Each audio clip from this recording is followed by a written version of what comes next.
Welcome student. हम राष्ट्रपति का अध्ययन कर रहे थे। आज हमें राष्ट्रपति की शक्तियां देखनी है कि राष्ट्रपति के क्या क्या कार्य हैं, क्या क्या शक्तियां संविधान के द्वारा राष्ट्रपति जी को दी गई हैं। तो राष्ट्रपति जी को जो शक्तियां हैं उसमें हम सर्वप्रथम कार्यपालिका शक्तियों का अध्ययन करते हैं। संविधान के अनुच्छेद 73 के अनुसार संघ की कार्यपालिका शक्तियां राष्ट्रपति में निहित हैं और वह अपनी इन शक्तियों का प्रयोग अपने अधीनस्थों के माध्यम से करता है।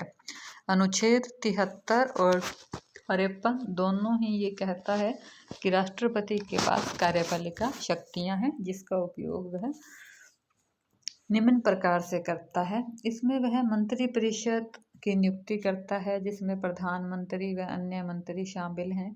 इसके साथ ही वह महान्यायवादी, नियंत्रक, महालेखा परीक्षक, वित्त आयोग के सदस्यों, संघ लोक सेवा आयोग के अध्यक्षों, अन्य सदस्यों, मुख्य निर्वाचन आयुक्त, अन्य निर्वाचन आयुक्त, उच्चतम न्यायालय तथा उच्च न्यायालय के न्यायाधीशों आयोग हैं जो जैसे कि राष्ट्रीय अल्पसंख्यक आयोग, मानवाधिकार आयोग, अनुसूचित जाति जनजाति आयोग के अध्यक्षों व सदस्यों की नियुक्ति करता है। इसके साथ ही राष्ट्रपति राज्यों के राज्यपालों, संघ राज्य क्षेत्रों के उपराज्यपालों व प्रशासकों की नियुक्ति भी करता है।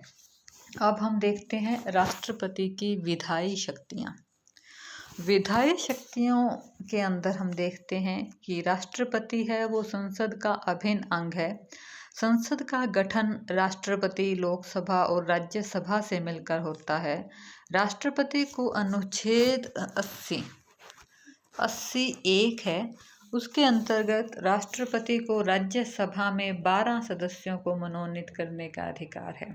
जैसा कि हम पूर्व में संसद में देख चुके हैं कि साहित्य, विज्ञान, कला और समाज सेवा के क्षेत्र में जो लोग योगदान देते हैं उन्हें राज्यसभा में मनोनीत किया जाता है। इसके अलावा अनुच्छेद 331 के तहत 2 एंग्लो इंडियन सदस्यों को नियुक्त करने का अधिकार भी था, जिसे 104वें संविधान संशोधन के द्वारा अब समाप्त कर दिया गया है।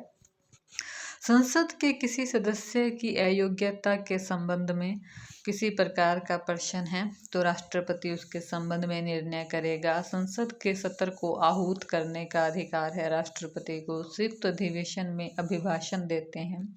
तो ये राष्ट्रपति की कुछ विधायिक शक्तियाँ थी। इसके अलावा राष्ट्रपति को जब संसद का अधिवेशन नहीं चल रहा होता, ऐसी स्थिति में अध्यादेश जारी करने का अधिकार भी है। अध्यादेश जारी करने का अधिकार राष्ट्रपति जी को अनुच्छेद 123 के तहत दिया गया है, जिसमें संघीय विषयों के ऊपर वो कानून बना सकते हैं।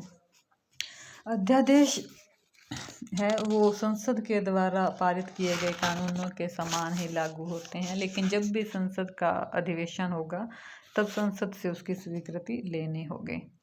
उसके बाद है विधायिक शक्तियाँ। विधायिक मतलब राजदूत जो होते हैं, अन्य देशों के साथ संबंध संचालन के लिए विभिन्न राजदूतों की नियुक्ति की जाती है। और इंग्लैंड के में जो राजदूत नियुक्त किए जाते हैं उन्हें उच्चायुक्त कहते हैं। उसकी नियुक्ति राष्ट्रपति के द्वारा की जाती है।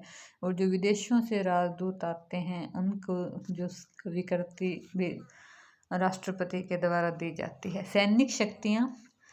राष्ट्रपति सेना के तीनों जो अंग हैं, थल सेना, जल सेना, वायु सेना, तीनों के सभापति होते हैं।